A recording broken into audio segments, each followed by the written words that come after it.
Hey music lovers, welcome back to my channel. My name is Kyle, and if you're new here, this is where we geek out about vinyl records, music, movies, and media. And today I am beyond excited to be discussing and deep diving into Cher's Living Proof album.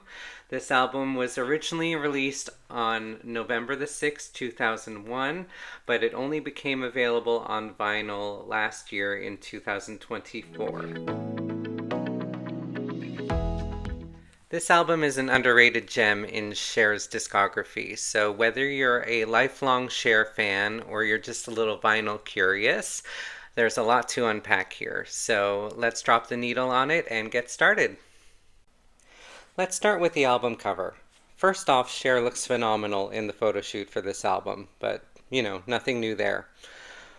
The cover photo itself is the first time she's appeared as a blonde for an album cover, and the platinum blonde wig with the little unibraid or the hair knot on the one side that I love so much perfectly accentuates her pale skin. Her makeup is expertly done by the late great Kevin Aucoin, and the glossy photos taken by Michael Levine make her look like a cross between a pop diva and an elven warrior from Lord of the Rings. I mean, her leather top even looks a little bit like armor. Then looking at the lyric insert, I love it when lyrics are included. We have a few more photos, but my faves are definitely this photo of her with the husky and the black and white hair and what looks like blue contacts. Such a different look for her. And this picture with the curlier dark hair and the faux fur hat. I mean, is she sitting in a fucking boat? Like, what is that? Anyway, she looks a bit like Sarah Brightman in this picture. Now we have to talk about the vinyl itself. This isn't a standard black vinyl edition. No, bitch. This is a cola bottle green vinyl, which is so stunning. I have never seen this color on a vinyl before. It's translucent, glossy, and just perfect. I mean, spinning this on your turntable instantly adds a little flash and pizzazz to your setup. Bonus points for style, Cher. Okay, now on to the music, which is the real heart of Living Proof. The songs in the track listing are in the original US release order. Now, I'm Canadian, so I'm used to the international release order, which opens with The Music's No Good Without You, but this version opens with Song for the Lonely, and I have to say, The Music's No Good is a way better opening than Song for the Lonely.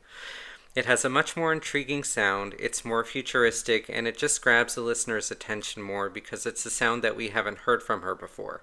It's blanketed in Cher's now infamous auto-tune vocals, but the auto-tune isn't used in a gimmicky way.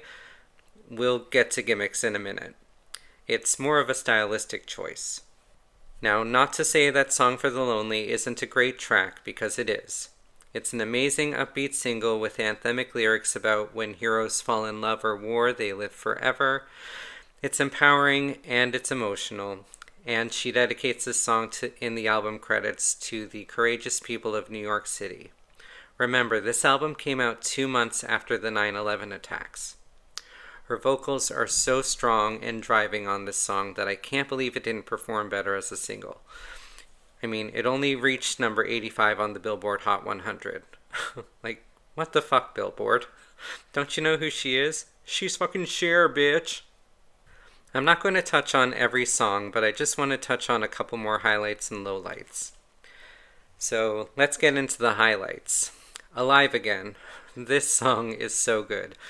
It's a song about a deteriorating relationship that causes the artist to fight to strive to live again. And this one, I have to tell you, is really fun to sing in the shower. Rain, Rain. I love the sultry R&B vibe on this one and the acoustic guitar opening. There's also a synth sound that starts in the bridge of the song that sounds like raindrops falling, and it continues to the very end. It's a really nice detail. Love is a Lonely Place Without You, another futuristic sounding broken heart song, and this one sounds like the song Alive Again and the song Music's No Good had a love child together. Her vocals really soar in the chorus of this song. And When the Money's Gone, which I just learned is a cover by an artist named Bruce Roberts. Whoever that is. Sorry, I've never heard of him. Now, normally the production on this song is something that I would cringe at because it sounds like the worst Europop dance trash that you can hear. But again, Cher's vocals just sell the shit out of this song. And now for some lowlights. Body to body, heart to heart. Full disclosure, I went back and forth whether to put this in highlights or lowlights because I do love the Spanish guitar flamenco vibes of it, but her vocals on the chorus are just too grating for me. I mean, it should have been in a lower key. I really don't like it. Real Love and A Different Kind of Love Song. Here's where we get into the gimmicky part. The auto-tune used on these songs is just too much. It's ear-piercing and it's just downright annoying in some parts. Cher, there's just no need for it. Take it out, I think it would have been much better for both of the songs. You Take It All. This song is a weird one. Melodically, it sounds like a song I've heard before, but I can't put my finger on it. So it's not so much the song that I dislike, it's more that I get irritated every time I listen because I'm trying to think of what song it reminds me of. Maybe you guys can leave a comment down below and let me know, did she sample another song for this one? Or is there a song that you think it reminds you of as well? Let me know because I want to put an end to this mystery. And finally, we have the song Love One Another, which is a cover of a song by the dance artist Amber. And I don't hate this song, I just personally like Amber's version a lot better. So what's the vinyl verdict on Living Proof? Well, I'm going to give this one a 7 out of 10 for content, but I'm going to give it a 10 out of 10 for this packaging because it is just beautiful. This album is like a time capsule of early 2000s dance music, but with Cher's signature twist. The production is polished, the tracks are infectious, and the vinyl itself is a collector's dream. It's not her most commercial work, but it is pure Cher. It's bold, it's unapologetic, and it's fabulous. Alright, that's a wrap on today's deep dive into Cher's Living Proof. If you guys enjoyed this video, don't forget to like, subscribe, and hit the notification bell so you won't miss any further reviews. Have you guys listened to this album? Do you own this stunning Coke bottle green vinyl yourselves? Let me know in the comments below. Thanks for hanging out, and as always, keep spinning those records. I'll see you in the next one.